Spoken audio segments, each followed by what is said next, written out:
சென்னை பத்திரிகா நேயர்களுக்கு வணக்கம். இந்தியன் 2ஆம் பாகம் பட விமர்சனம். விமர்சிப்பவர் சென்னை பத்திரிகா சிவாஜி.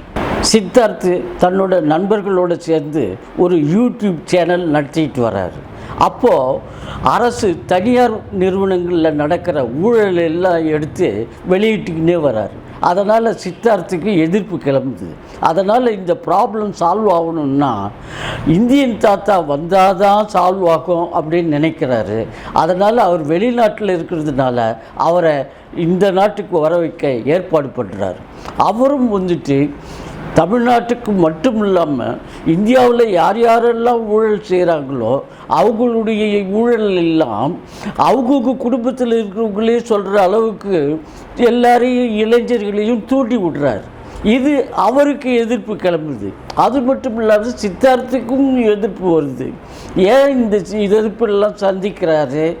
கமல் இந்த எதிர்ப்பெல்லாம் சமாளித்து நிற்கிறாரா இல்லையா?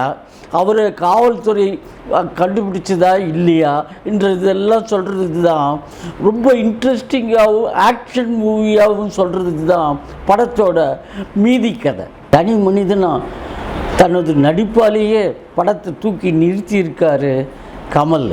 அது மட்டும் இல்லாமல் எதிரிகள் எல்லாம் 2 விரல்களாலேயே தூக்கி துவம்சம் பண்ணுறாரு. மொத்தத்தில் இந்தியன் தாத்தா தான் படத்துக்கே பலம்னு நடிப்பால் நிரூபிச்சிருக்காரு கமல். சித்தார்த்து தன்னுடைய இயல்பான நடிப்பாலேயே ரசிகர்களை கவர்ந்து இழுக்கிறாரு. அது மட்டும் இல்லாமல் தன்னுடைய தாயை இழந்த பிற்பாடு அவர் தவிக்கிற தவிப்பு அவரோட நடிப்புக்கே ஒரு முத்திரை பதிச்சிருக்குது. பாபி சிம்ஹா கடமை தவறாத நேர்மையான அதிகாரியாக போலீஸ் அதிகாரியாக நடித்து நேர்மை சேர்த்திருக்கார். ரகுல் பிரீத்தி சிங், பிரியா பவானி சங்கர் 2 பேரும் கொடுத்த வேலையை நிறைவாக செஞ்சுருக்காங்க. எஸ்ஜே சூர்யாவுக்கு குறைஞ்ச சீன் தான். ஆனால் அவருடைய ஆடை ஆபரணங்கள் போலவே அவருடைய நடிப்பும் அழகு. சமுத்திரகனி, நெடுமுடி வேணு, விவேக் எல்லாருமே திரைக்கதைக்கு பலம் சேர்த்திருக்காங்க. அனிருத் இசையில் இசையமைச்ச தாத்தா வராரே பாடல் திரையரங்கியே அதிர வைக்குது. ரவிவர்மனின் ஒளிப்பதிவு பிரம்மாண்டமான கற்பனைக்கு ரொம்ப கை கொடுத்துருக்குது.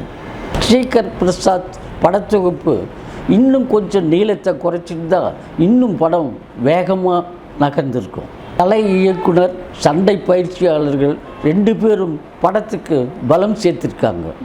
படத்தை இயக்கிய ஷங்கரின் உழைப்பு ஒவ்வொரு ஃப்ரேம்லேயுமே தெரியுது. மொத்தத்தில் ஷங்கரின் உழைப்பும் கமல் தாத்தாவின் உழைப்பும் நாடே போற்றும் வெற்றி உழைப்பு. அதனால் 2 பேருக்குமே சென்னை பத்திரிகாவின் பாராட்டுக்கள், வாழ்த்துக்கள். நன்றி, வணக்கம். சென்னை பத்திரிகா டிவி நேயர்களுக்கு வணக்கம்.